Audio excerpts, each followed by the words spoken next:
Assalamualaikum warahmatullahi wabarakatuh. Salam sejahtera untuk kita semua. Apa kabar Bapak dosen dan teman-teman? Kami dari kelompok 11 beranggotakan saya Aulia Rafa dan rekan-rekan saya Ahmad Fadila, Diana Puji Lestarianti, dan Firil Hanun. Di sini kami akan mempresentasikan materi kami yang berjudul meta-analisis. Di sini saya akan menjelaskan pengertian meta-analisis. Meta-analisis merupakan metode penelitian yang semakin populer digunakan untuk meringkas hasil penelitian. Analisis meta banyak digunakan dalam kajian teori penelitian. Selain itu, analisis meta dapat menjadi sumber landasan dalam pembuatan kebijakan. Bagi peneliti, penting untuk mengetahui metode dalam melakukan analisis meta. Oleh karena itu, analisis meta sebaiknya dijadikan topik dalam mata kuliah pengenalan metodologi penelitian. Analisis meta juga digunakan untuk menganalisis penelitian-penelitian empiris yang telah dilakukan oleh penelitian sebelumnya. Hasil penelitian kuantitatif, hasil penelitian dalam bentuk yang dapat dibandingkan, misalnya rata, koefisien korelasi, dan odds ratio. Hasil penelitian tersebut dijadikan bahan untuk menghitung effect size yang digunakan untuk menyusun agregat. Analisis meta juga digunakan untuk menguji konstruk dan hubungannya dapat dibandingkan. Analisis meta ini merupakan metode penelitian khusus untuk menggabungkan penelitian-penelitian yang dapat diukur effect size-nya. Ada beberapa fungsi analisis meta, diantaranya yaitu yang pertama, mengidentifikasi heterogenitas pengaruh pada berbagai macam penelitian dan apabila memungkinkan maka dapat ditarik kesimpulannya. Yang kedua, meningkatkan kekuatan statistik dan presisi untuk mendeteksi pengaruh. Yang ketiga, mengembangkan, memperbaiki, dan menguji hipotesis. Dan yang keempat, menentukan ukuran sampel untuk penelitian selanjutnya. Selanjutnya adalah kelebihan dan kekurangan analisis meta. Kelebihan analisis meta yaitu, yang pertama, prosedur analisis meta menerapkan disiplin yang berguna dalam proses merangkum temuan penelitian. Yang kedua, analisis meta merupakan studi yang dilakukan dengan cara yang lebih canggih daripada prosedur peninjauan konvensional yang cenderung mengandalkan ringkasan kualitatif atau vote counting. Yang ketiga, analisis meta mampu menemukan pengaruh atau hubungan yang dikaburkan dalam pendekatan lain untuk meringkas penelitian. Dan yang keempat, analisis meta menyediakan cara terorganisir untuk menangani informasi dari sejumlah besar temuan penelitian yang sedang dikaji. Selain kelebihan-kelebihan tersebut, analisis meta juga memiliki beberapa kekurangan lainnya, yaitu yang pertama, analisis ini membutuhkan waktu yang lebih lama dalam penyelesaiannya daripada review penelitian kualitatif konvensional. Yang kedua, adanya bias pada pengambilan sampel dan publikasi. Bias pada pengambilan sampel disebabkan karena ketidakseragaman tiap-tiap studi. Dan yang terakhir, studi yang digunakan dalam analisis meta tidak sebanding atau sering dikenal dengan analogi apple and orange. Analogi tersebut mempunyai arti bahwa dalam meta-analisis dapat ditemukan studi-studi yang berbeda dalam analisis yang sama. Kekurangan lainnya adalah adanya kesalahan secara metodologi. Kesalahan dalam menentukan kesimpulan suatu studi dapat disebabkan karena kesalahan yang bersifat metodologi. Oleh karena itu, untuk mengatasinya, peneliti sebaiknya menggunakan data dan statistik yang terdiri dari effect size, sample size, moderator variabel, atau yang lainnya. Selanjutnya adalah menentukan pertanyaan penelitian. Dalam menentukan pertanyaan penelitian, maka perlu melakukan agregasi, kemudian mengestimasi proporsi atau rata dari banyak penelitian. Selain itu, perlu membandingkan antara kelompok perlakuan dan kelompok, perbedaan pretest dan posttest, korelasi antara dua variabel, atau moderator dari hasil. Pertanyaan dalam analisis meta terkait dengan 4 hal, yakni ukuran permusatan, perbandingan pre-post, perbandingan dua kelompok, dan korelasi. Masing-masing disajikan sebagai berikut. Yang pertama, ada penelitian terkait dengan ukuran pemusatan atau Central Tendency Research. Temuan penelitian jenis ini menggambarkan karakteristik minat yang diukur pada sampel responden tunggal. Distribusi nilai pada variabel tersebut diringkas dengan beberapa statistik seperti mean, median, modus, atau proporsi. Yang kedua, ada perbandingan pre-post atau pre-post kontras. Pada bentuk perbandingan pre-post adalah dengan membandingkan kecenderungan sentral, misalnya mean, atau proporsi, pada variabel yang diukur pada satu waktu dengan kecenderungan sentral pada variabel yang sama yang diukur di lain waktu. Yang ketiga, ada perbandingan antar grup atau comparison of group contest. Jenis penelitian ini melibatkan satu atau lebih variabel yang diukur pada dua atau lebih kelompok responden dan kemudian dibandingkan antar kelompok tersebut. Dan yang ketiga, ada hubungan antar variabel atau association between variables.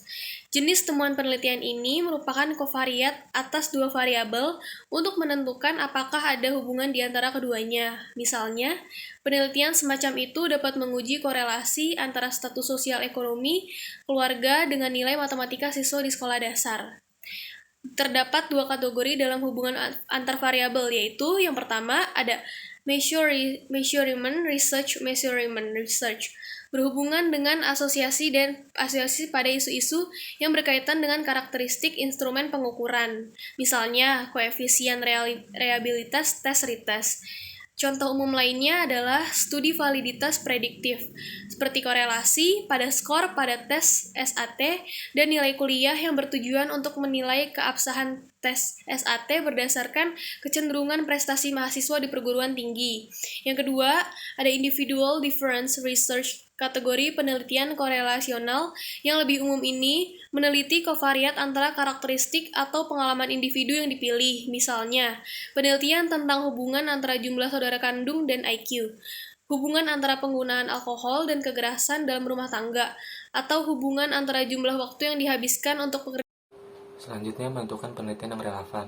Sebelum melakukan analisis meta, perlu dipertegas spesifikasi dari literatur yang akan digunakan dalam analisis meta.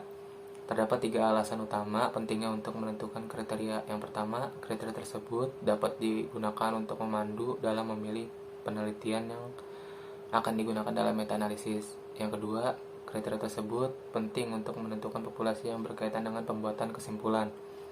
Yang ketiga, transparansi yang berkaitan dengan publikasi meta-analisis. Beberapa kriteria yang harus diperhatikan adalah bidang ketertarikan yang akan dianalisis, karakteristik sampel, desain penelitian, waktu penelitian, tipe publikasi, dan informasi effect size. Karakteristik dari analisis meta yang baik adalah bahwa peneliti sangat eksplisit tentang populasi penelitian yang temuannya harus diperiksa dan dirangkum. Kriteria kelayakan pada penelitian yang digunakan adalah analisis meta tergantung pada topik analisis meta. Secara umum, kategori yang harus dipertimbangkan untuk diaplikasikan yaitu sebagai berikut. Yang pertama, fitur pembeda dari studi kualifikasi. Yang kedua, responden penelitian. Yang ketiga, variabel kunci. Yang keempat, desain penelitian.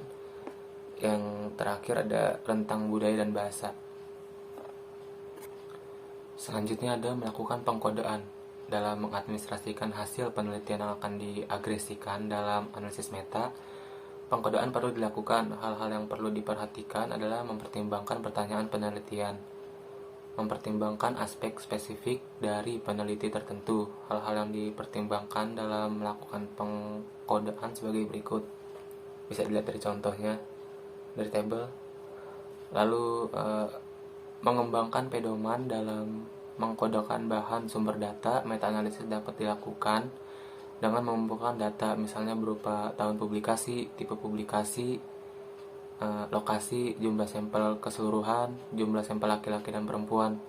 Pengkodean ini diperlakukan ketika peneliti memerlukan informasi tambahan untuk menginterpretasikan hasil analisis meta.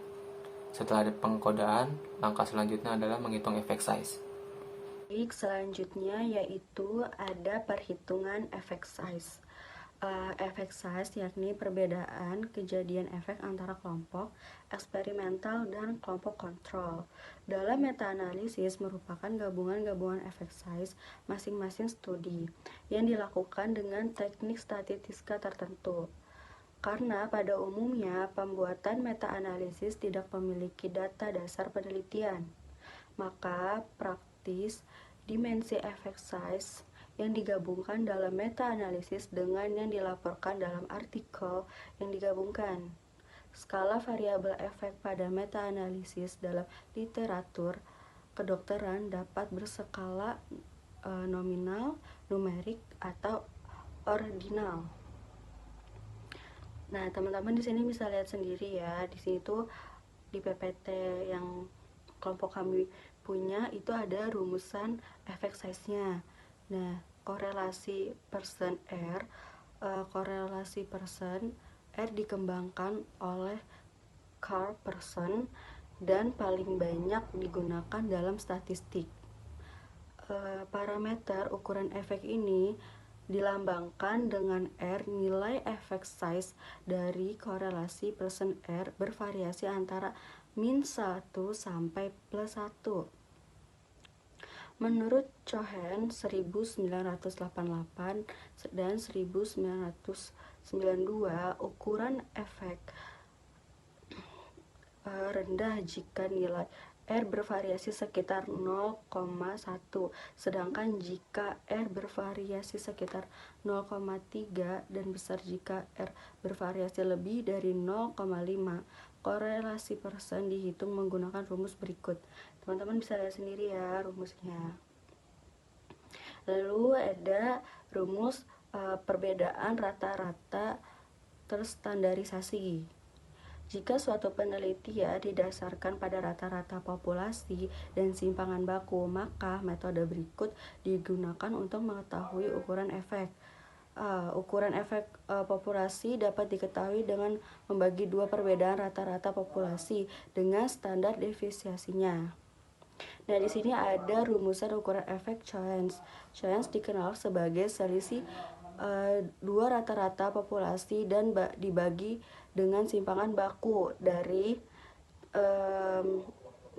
secara matematis ukuran efek Cohen dilambangkan dengan, nah ini ada lambang rumusannya di bawah ya, teman-teman bisa lihat sendiri.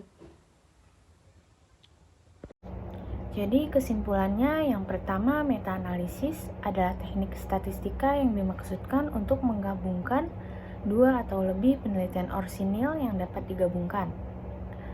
Yang kedua, meta-analisis dapat dipandang sebagai bagian dari review artikel yang dilakukan secara sistematis atau yang disebut dengan systematic review yang menggunakan analisis statistika formal. Yang ketiga, meta-analisis dipandang sebagai penelitian tersendiri dan digolongkan dalam penelitian observasional retrospektif. Yang keempat, subjek penelitian pada meta-analisis adalah laporan penelitian orisinal, baik sudah dipublikasi maupun belum atau tidak dipublikasi. Baik teman-teman, presentasi dari kelompok kami sudah sampai pada bagian akhir. Selama presentasi, kelompok kami sudah membahas pengertian dari meta-analisis, kelebihan dan kekurangan meta-analisis, menentukan pernyataan penelitian, penentuan penelitian yang relevan atau sumber data analisis, pengkodean, penentuan efek size dan rumus-rumusnya. Sekian dan terima kasih. Wassalamualaikum warahmatullahi wabarakatuh.